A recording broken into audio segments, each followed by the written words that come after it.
Assalamualaikum warahmatullahi wabarakatuh. Kali ini penulis ingin membahas soal fuel dilution sama uh, Vampiroli. Fuel dilution itu adalah uh, penyakit motor karena bensin banyak yang nyampur ke oli. Sementara yang vampir oli itu adalah oli yang cepat habis. Penulis jadikan satu karena ya beberapa faktor itu, beberapa penyebabnya sama, cirinya juga hampir sama. Jadi kalau fuel dilution itu cirinya ya, itu adalah oli jadi makin encer. Kalau oli makin encer itu normal. Dalam kondisi pemakaian normal pun oli bisa jadi makin encer. Maksud penulis adalah oli jadi terlalu cepat encer. Jadi oli yang bagus, nggak kayak punya extend ya.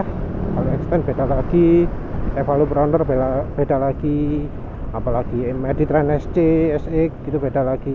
Nah gini, oli yang bagus itu harusnya dari hari ke hari itu kekentalan tidak banyak berubah. Tetap contohnya di motor-motor penulis sebelumnya kalau Honda Supra kejauhan yang itu, yang mulai dari Suzuki Spin, Honda Beat, dan Suzuki Next 2. Kalau pakai oli Meseran Super itu kekentalan stabil terus, tiap hari pakai ya kentalannya segitu. Bulan depan ya kekentalan segitu, setelah 3 bulan baru mulai berkurang kekentalannya. Nah, fuel dilution membuat oli jadi lebih kental, lebih encer. Karena lebih encer ya jadinya kekentalan olinya ini terasa berubah drastis. Kekentalan itu kan bisa dirasakan ya. Yang satu dari hambatan olinya, jadi kan oli itu kalau berat terasa terhambat.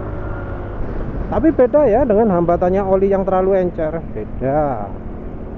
Kalau hambatan karena oli itu biasanya dirasakan itu terutama di RPM tinggi. Jadi mesin berat di RPM tinggi, berat. Nah kalau oli terlalu encer, hambatan oli itu terasa justru di RPM rendah. Ya juga di RPM tinggi. Kalau di RPM tinggi tapi sudah beda lagi ya feelingnya ya. Kalau oli terlalu kental gitu ya, berat RPM atas tapi suara mesin halus. Kalau oli terlalu encer, berat di RPM atas tapi suara mesin kasar. Nah, jadi itu beda ya, nggak sama. Nah ini juga beda dari oli yang CR stability-nya kurang. Kalau CR stability-nya kurang, kasarnya cuma kalau habis dipakai kencang aja. Jadi ciri fuel dilution itu. Selain itu ada juga dari soal warna olinya jadi mendekati warnanya bensin. Bensinnya Pertamax jadi biru, bensinnya Pertamax turbo jadi merah olinya. Cuma sayangnya ada bensin kayak Pertalite dan premium yang warna bensinnya kuning ya, jadi agak sulit untuk mengetahui ada fuel dilution atau enggak. Kalau dari uji drop test, fuel dilution itu cirinya adalah oli begitu diteteskan ya, kan bentuk lingkaran gitu. Itu ditunggu sampai kering, betul-betul kering, sekitar 1 jam 2 jam gitulah. Nah kalau sudah betul-betul kering ini, kita lihat fuel dilution itu ditandai dengan batas oli itu yang kabur. Jadi oli itu kan kalau diteteskan bentuk lingkaran apa pinggiran gitu. Nah kalau ada fuel dilution kabur, jadi oli itu sangat mudah menyebar gitu. Jadi oli sangat mudah menyebar di kertas. Jadi kalau oli sudah dibuat kering, kalau tisunya sudah kering itu kelihatan nyebarnya banyak. Normalnya nyebarnya ya nggak banyak kalau olinya kental ya. Jadi fuel dilution itu ya karena kecampuran dengan bensin, olinya jadi jauh lebih encer. Ya kalau apa udah parah ya mungkin sampai kelihatan juga warna bensinnya ya.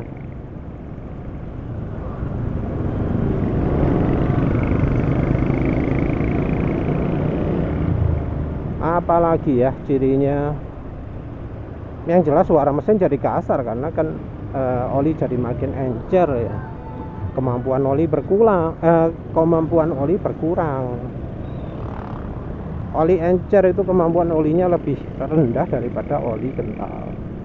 Tapi ya tetap ya, jadi apa? Masih tetap terpengaruh dengan bahan oli ya. Kalau misalnya ini pakai meseran super ya, kecampuran bensin, jadi lebih encer kan? Itu masih lebih baik daripada bensin misalnya Prima XP atau ya Fastron Techno yang sudah kecampuran bensin. Karena ya bahan olinya sendiri film strength-nya kuat, sementara yang bahan-bahan kayak apa oli sintetik kalau PAO itu nggak kuat film strength-nya, apa lapisan kemampuan untuk melapisi permukaan logam itu nggak kuat. Terus apalagi ya, udah ya kayaknya itu ciri sifat dari fuel dilution. Kalau ciri vampir oli gimana? Ya gampang. Pakai oli belum 2000 km sudah berkurang banyak. Nah kayak gitu. Kalau vampir oli ini lebih karena kemampuan oli juga ya. Kalau fuel dilution itu oli mau bagus mau jelek tetap aja terjadi. Nah kalau vampir oli itu sangat banyak dipengaruhi oleh oli. Ya wes langsung bahas penyebabnya ya. Dari vampir oli dulu. Jelas bahwa oli yang encer itu lebih mudah menguap. Tapi bahan oli juga mempengaruhi. Oli mineral ini yang penulis maksud oli mineral yang dari bahan minyak bumi, termasuk yang dari gas alam, itu mudah menguap kalau encer, bisa habis. Kalau yang PAO beda lagi, dia lebih tahan.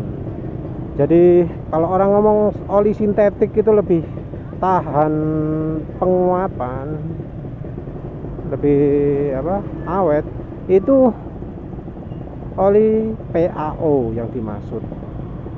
Jadi bukan oli sintetik yang dari bahan gas alam atau minyak bumi.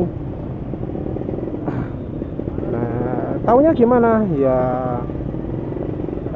Ya kelihatan dibungkus lah. Kalau nggak ada tulisannya PAO itu berarti bukan PAO.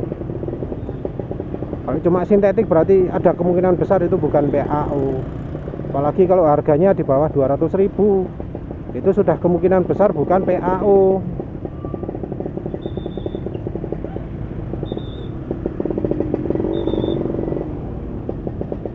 Apalagi ya, selain kekentalan, selain dari bahan oli, aditif oli juga mempengaruhi. Jadi aditif oli itu bisa membantu oli bisa lebih tahan penguapan.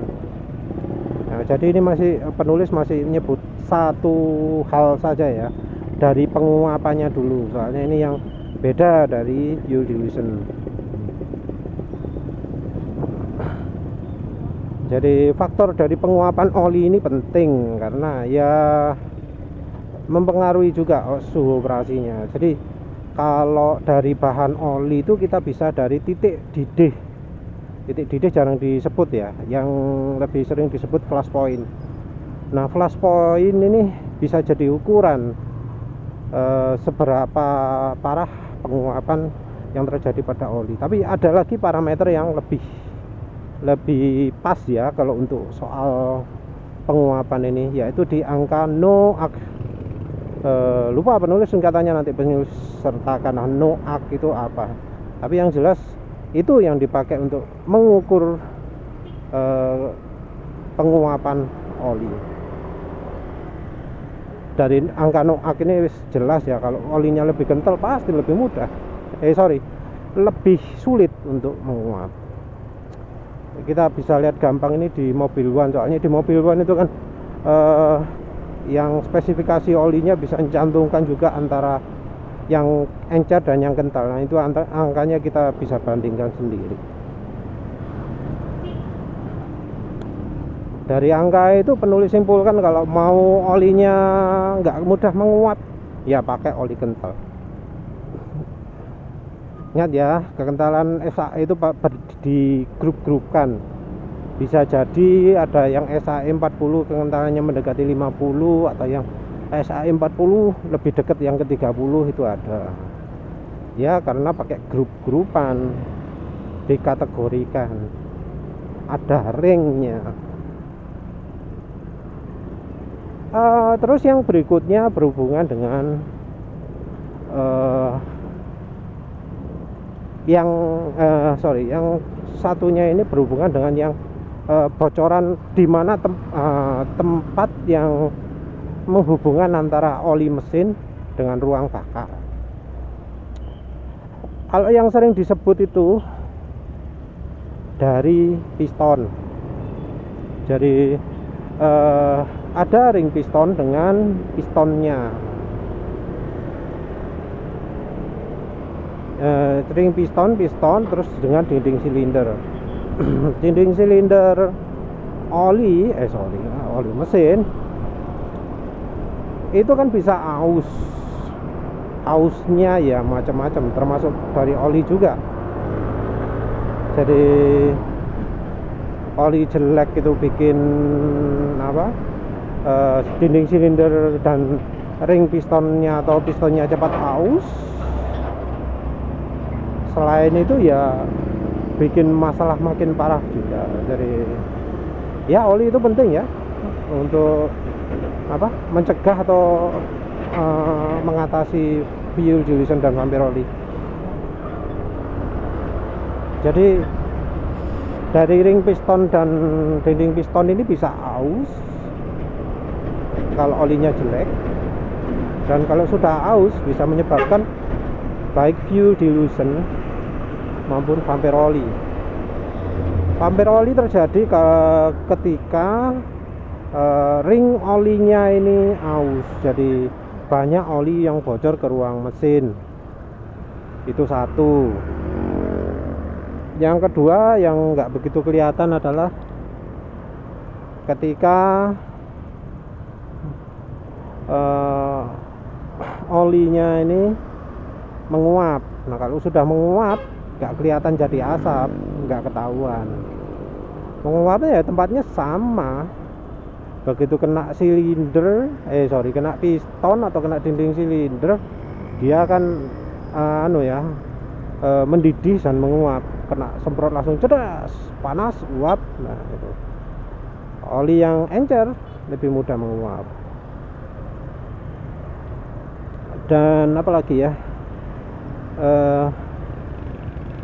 lupa sampai soal apa. Yang jelas ring piston itu yang sering jadi sasaran. Nah, kalau misalnya ya motornya bermasalah, yang dicek itu jangan hanya ring piston dan piston, silindernya juga. Kalau motornya Yamaha, sekalian aja ganti silindernya juga. Mungkin sekalian di bore up kali ya, harus pakai bore up atau semacamnya. Yes, dinding silinder dan ring pistonnya perlu dicek. Kalau aus mungkin nggak cuma ring pistonnya tapi dinding silindernya juga, karena kalau dinding silinder aus itu biasanya nggak simetris gitu. Jadi misalnya bawah tok gitu. Kalau sudah bawah tok kan ya ring piston baru tetap aja nggak membantu ya, nggak menyelesaikan masalah. Titik bocor lain yang penulis tahu itu adalah dari valve. Mengapa kok valve? Di valve itu ada sela-sela oli ya, yang penulis tahu itu. Jadi ketika valve bergerak itu kan pasti dikasih oli ya di bagian pelatuknya. Yang menggerakkan valve ini kan pelatuk yang berhubungan dengan noken as juga. Di situ kan pasti ada olinya, banyak kalau nggak baca ya cepat aus. Nah, di antara ruang oli yang di dalamnya valve ini, di dalamnya noken as ini, menuju ke ruang intake, udara masuk dan udara keluar ya, saluran intake dan exhaust ya dari valve-nya itu kan sudah terbuka.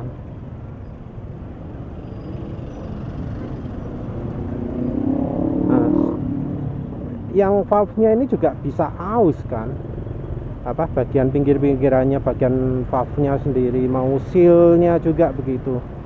Seal-nya kalau nggak salah pernah dengar ada yang bahan kuningan ya. Bahan kuningan ini rawan bereaksi dengan aditif EP ya, bisa aja aus dari situ. Atau entah yang si lain, penulis nggak begitu tahu mekanik bahan atau konstruksinya seal secara jelas, valve secara jelas ya. Yang jelas sealnya ini bisa rusak, bisa aus. Rusak atau aus karena ya oli juga. Nah, kalau sudah aus atau rusak kan jadi bocor. Bocornya bisa olinya itu keluar ke saluran pembuangan atau saluran intake. Kalau di saluran intake itu yang sering jadi masalah karena nggak kehembus udara panas, jadi karbonnya itu sulit keluar, sehingga bisa terjadi penumpukan kerak di valve, baik bagian dalam maupun luar. Nah, penumpukan kotoran di valve ini contohnya banyak ya. Jadi mungkin ada yang berpendapat penumpukan kotoran di valve itu terjadi karena debu. Tapi ya kendaraan yang throttle bodinya bersih, cuma tipis-tipis gitu, ternyata ya terbukti endapan oli di valve-nya itu bisa banyak. Protect these intake valves. First off, blow-by from combustion can reach the intake valves through the positive crankcase ventilation system, which prevents the crankcase pressure from getting too high. The PCV system also means that as the lighter part of the engine oil evaporates, it can pass by the intake valves. You can also have exhaust gases routed back to the intake valves through an exhaust gas recirculation system, typically used for emission purposes, which carry combustion contaminants. Remaining exhaust gases can also contact the intake valve from inside the combustion chamber when the intake valve opens. Finally, engine oil can leak down the valve guides and contact the intake valves, especially as oil viscosities continue to become thinner for efficiency purposes. Now, in port-injected engines, and even more so with the right additives, the fuel can wash the intake valves as the engine is used, so the likelihood of carbon deposits forming on the intake valves is significantly reduced. And while port-injected and dual-injection engines are still common today, there are 38 million vehicles in the United States alone using direct injection. So what if direct injection is all you have? Jadi menurut penulis yang kotoran di valve itu lebih karena oli.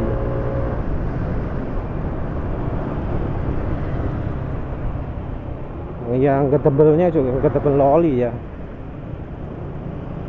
Nah, kotoran valve itu lebih banyak yang di in-hose karena yang di saluran gas buang itu ada gas panas yang bisa membantu oli yang nempel di valve-nya jadi menguap atau terbakar lah.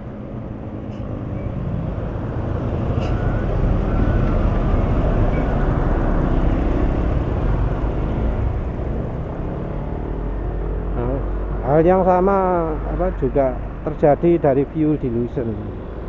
Fuel dilution ini juga bisa terjadi lewat valve juga. Jadi kan waktu sebelum sebelum proses pembakaran kan pasti bensinnya disemprot dulu. Semprot itu bisa aja dalam kondisi cair, bukan dalam kondisi gas, karena ya bensin kita ini kan ada aditifnya sehingga tidak mudah menguap. Jadi dari injektor itu mungkin idealnya bisa membentuk butiran-butiran kecil-kecil gitu ya, atomizer,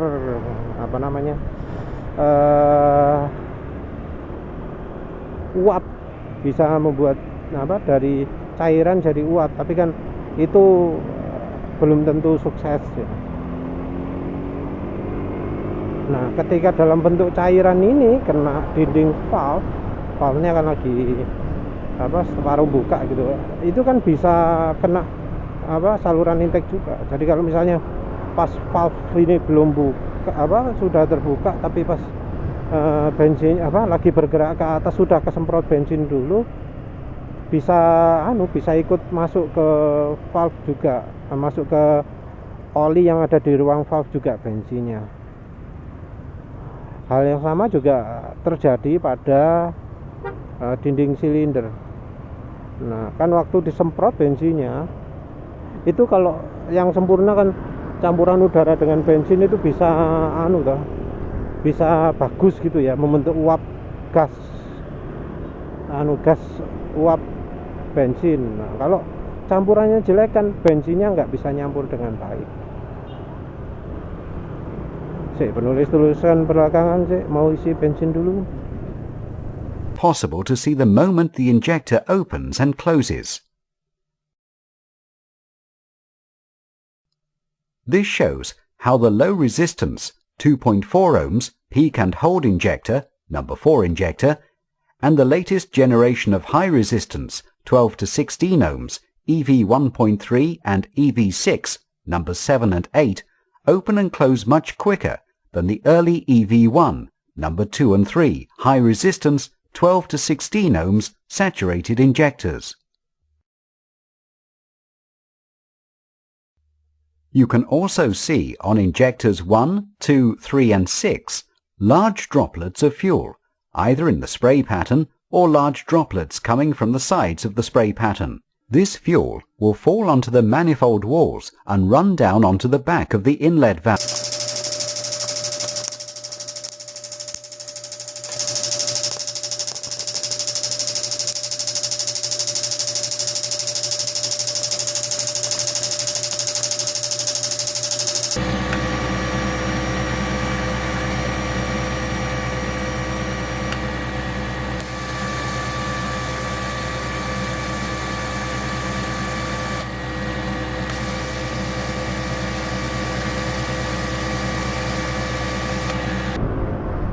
Bensin itu kan butuh mencampur sempurna dengan udara untuk bisa terbakar dengan baik. Nah, kalau misalnya bensinnya ini nyampurnya jelek ya, masih dalam berupa butiran-butiran dan betul nempel valve atau dinding silinder dalam bentuk butiran-butiran bensin, maka bisa terjadi fuel dilution. Jadi karena nggak tercampur sempurna dengan udara, dia lebih ke cairan. Efeknya itu adalah cairan ini bisa nempel ke dinding silinder atau dindingnya valve atau batangannya valve, sehingga waktu bergerak, kalau pistonnya naik, valve-nya juga naik mungkin ya, itu bisa nyampur,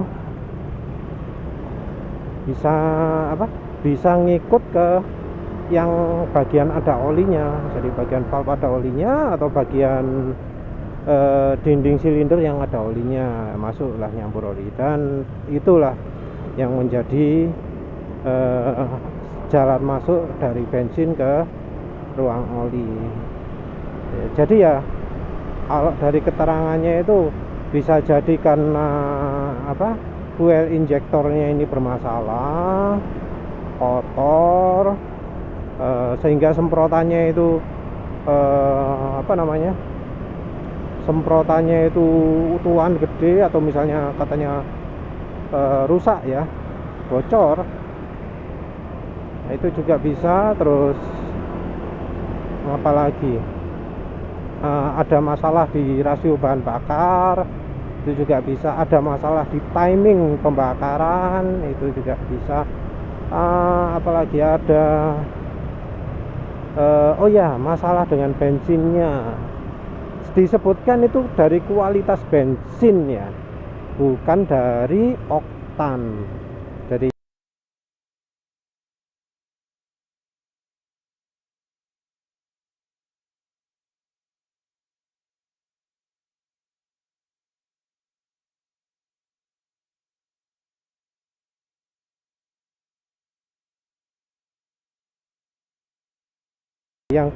yang lebih penting itu kualitas bensinnya, bukan oktannya.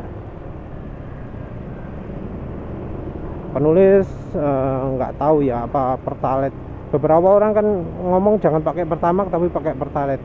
Penulis nggak tahu apakah Pertalite itu bisa beneran mencegah fuel dilution. Tapi penulis lebih khawatir kalau pakai Pertalite itu nanti misalnya ya, di tangki jadi penuh air, karena ya Pertalite-nya itu enggak stabil. Penulis lebih takut kalau ada buntu macam-macam, karena ya ada yang ngomong kalau Pertalite itu bikin ruang bakar kotor. Penulis lebih takut itu daripada penyakit fuel dilution.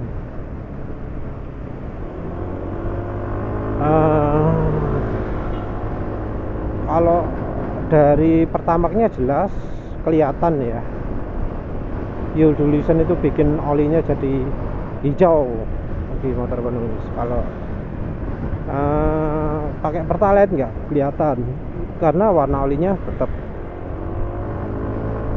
Yang jelas waktu pakai premium rasanya kok sama saja warna olinya, jadi nggak begitu selesai lah, nggak begitu terasa bedanya. Baru terasa bedanya setelah penulis ganti sel super. Jadi sel super itu jelas kualitasnya lebih bagus daripada premium atau Pertamax. Nah, wajar sih ya, wajar. Mengapa kok wajar? Karena kan penulis itu nggak produksi sendiri Pertamax ataupun premium ataupun Pertalite, nggak produksi sendiri.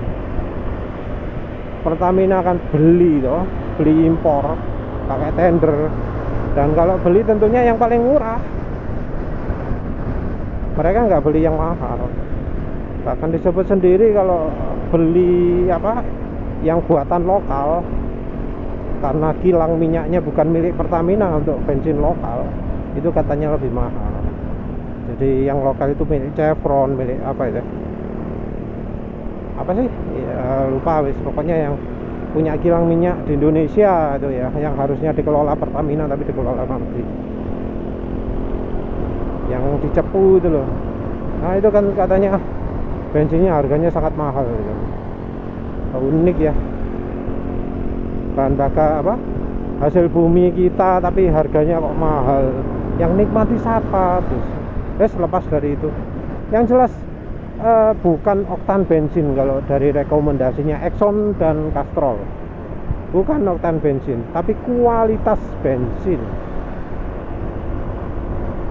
Jadi kalau misalnya terjadi fuel dilution parah, nah itu yang salah adalah bensinnya, kualitas bensinnya.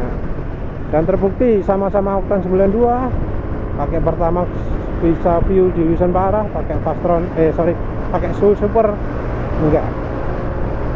Dan sepertinya kalau oktan makin tinggi itu jadi fuel dilutionnya makin parah, sehingga orang itu disarankan jangan pakai oktan tinggi-tinggi kalau sudah mengalami fuel dilution. Dan ini terjadi juga di Shell, nulis pakai Shell V-Power itu lebih parah ya, malah nggak cuma lebih parah, jauh lebih parah daripada ketika pakai Shell Super. Jadi pakai V-Power sama pakai Pertamax itu sepertinya setara ya fuel dilutionnya itu ya.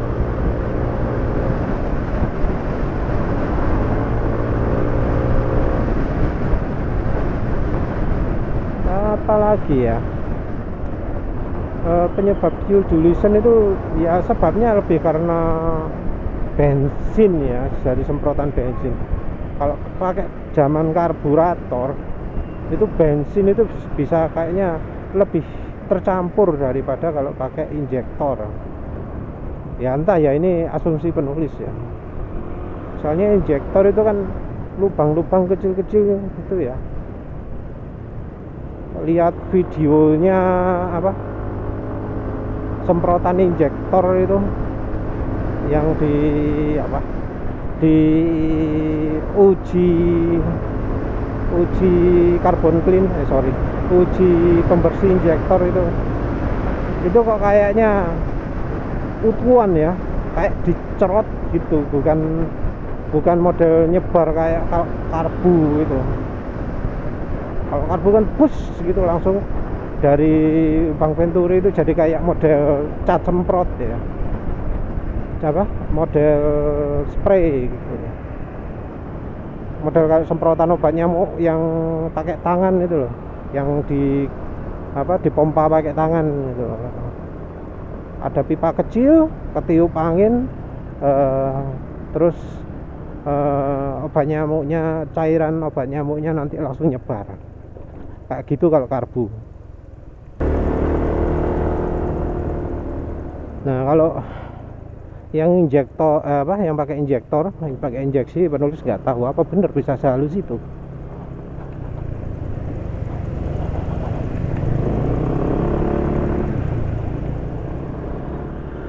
Kalau bener bisa sehalus ya, solusi untuk mengurangi fuel dilution adalah dengan pakai carbon clean. Kalau sudah misalnya parah, misalnya nggak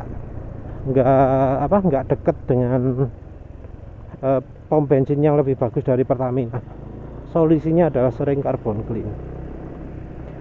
clean pakai yang itu loh, yang dicampur bensin, yang dari Yamaha Loop atau Honda, harganya sekitar 30.000.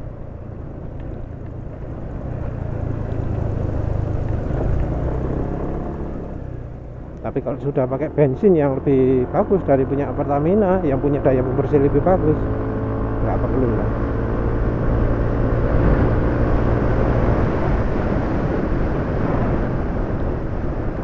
Oh iya, sekilas ya, penulis sebelumnya ngomong lewat jalan sini nggak stabil itu ternyata karena ganjalnya stopper itu lepas ya, kurang mantap.